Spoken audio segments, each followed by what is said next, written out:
और मैं खुद पॉलिटिकल साइंस और पब्लिक एडमिनिस्ट्रेशन पढ़ाता हूं। सरकार one of the socio political institution है। हमारे समाज के भीतर जैसे धर्म है, जैसे कुटुंब है, जैसे शादी की व्यवस्था है, जैसे अन्य व्यवस्थाएं हैं, उनमें से एक व्यवस्था सरकार है। और इसी कारण सरकार आपकी सारी जरूरतें पूरी नहीं कर सकती और पूरी करने के लिए सरकार बनी भी नहीं होती। जिस प्रकार से अगर आप होटल में जाएंगे और बोलेंगे कि मेरा सिर दर्द कर रहा है, मुझे टैबलेट दीजिए, तो वो दुनिया का सबसे बड़ा भी होटल हो, आपको मेडिसिन नहीं प्रोवाइड कर सकता। और दुनिया का सबसे बड़ा मेडिकल शॉप में जाके आपने बोला कि मुझे पानी पूरी गोलगप्पे खाने हैं, मुझे डोसा खाना है, आपको दे सकते हो? क्या बोलेंगे? आप काफी हॉस्पिटल जाओ, वहां जाने की जरूरत है। आप मेंटल तो नहीं हो गए? ये मेडिकल शॉप में आपको डोसा कहां से मिलेगा? तो जो चीजें सरकार आपको दे ही नहीं सकती, वो हम सरकार से कैसे मांग सकते हैं? जैसे आपके अंदर यूनिटी हो, ये आपको करनी पड़ेगी। इसके लिए कोर्ट कुछ नहीं कर सकता, सरकार कुछ नहीं कर सकती। हमारे गांव के बुजुर्गों का हम सम्मान करते हैं, और अगर आप नहीं करेंगे, सरकार क्या करेगी? वो कोई स्कीम से थोड़ा सम्मान आएगा। अपने मां बाप के प्रति हमारे मन के भीतर सम्मान लाने के लिए कोई सरकार की जरूरत है? सुबह 4 बजे उठना है और मुझे 1 घंटा योगा प्राणायाम करना है, सरकार का उसका कौन सा रोल है? मैं मेरे खाने में तली हुई चीजें नहीं खाऊंगा, इसमें झारखंड सरकार का कोई रोल है या भारत सरकार का रोल है? आपकी थाली है, आपका घर है, आपका किचन है, आपके हाथ है, आप खाना बना रहे हैं, आप जो मर्जी खाओ।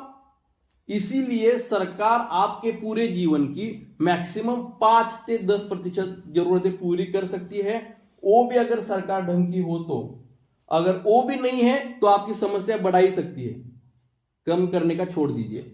अगर आप चाहते हैं आपका जीवन बेहतर बने, तो आप किसी का भी इंतजार मत कीजिए। इंतजार करते करते हमारा 60, 70, 80 साल का जीवन खत्म हो जाएगा, इस दुनिया से हम चले जाएंगे, कुछ नहीं होने वाला। और अगर आप चाहते हैं कि परिवर्तन हो, हमारे जीवन में बदलाव हो, हमारे आने वाली पीढ़ियों में बदलाव हो, तो शुरुआत आपको अपने से करनी पड़ेगी।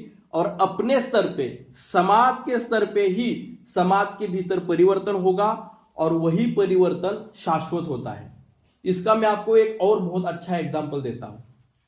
हमारे देश के अंदर लगभग 1000 साल से अलग अलग शासक आए। कभी हून आए, कभी शक आए, कभी मुगल आए, कभी अंग्रेज आए, डच आए, पोर्तुगीज आए, कितने लोग आए, और उन्होंने हमारे यहां पे गुलाम किया, शासन किया, हमारी लूट की और चले गए।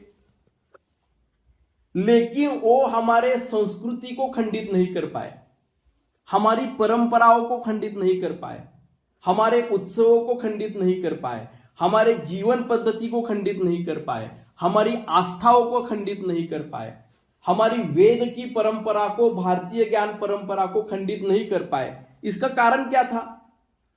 क्योंकि वो उनका विषय ही नहीं था, वो चाहते हुए भी नहीं कर सकते थे, क्योंकि सरकार की अपनी मर्यादाएं हैं, और उतनी ही मर्यादा में सरकार काम करती है, और उससे उतनी ही अपेक्षा की जा सकती है। उससे ज्यादा अपेक्षा हम सरकार से नहीं कर सकते, क्योंकि अपेक्षा करने के बाद अगर वो पूर्ण नहीं होती है तो हमारे अंदर फ्रस्ट्रेशन आ जाता है, हमारे अंदर गुस्सा आ जाता है, और हम सारा गुस्सा, सारा फ्रस्ट्रेशन सरकार के ऊपर निकाल लेते हैं कि सरकार के कारण मेरे बच्चे नहीं पढ़ रहे, सरकार के कारण हमारी यूनिटी नहीं हो रही है, सरकार के कारण हमारा हेल्थ अच्छा नहीं। भाई क्यों?